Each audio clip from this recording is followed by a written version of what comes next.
பல்கலைக்கழகங்களில் நடந்த போராட்டங்களில் பங்கேற்றது, சமூக வலைத்தளங்களில் லைக் செய்தது போன்ற காரணங்களுக்காக அமெரிக்காவில் படிக்கும் வெளிநாட்டு மாணவர்கள் வெளியேற வேண்டும் என அந்நாட்டு அரசு உத்தரவிட்டுள்ளது. அமெரிக்க அதிபராக டொனால்ட் ட்ரம்ப் பொறுப்பேற்ற பிறகு சட்டவிரோதமாக குடியேறியவர்களுக்கு எதிராக கடும் நடவடிக்கைகள் எடுக்கப்பட்டு வருகிறது. அந்த நாட்டில் 33 லட்சம் வெளிநாட்டு மாணவர்கள் படித்து வருகின்றனர். அதில் 11 லட்சம் பேர் இந்திய மாணவர்கள்.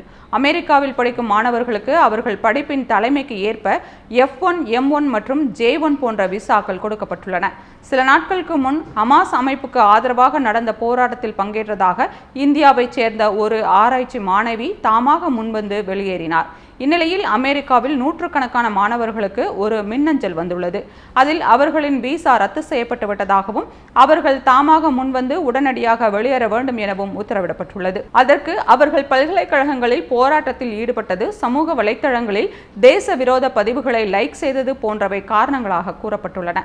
இந்த பட்டியலில் சில இந்திய மாணவர்களும் இருப்பதாக தெரிய வந்துள்ளது.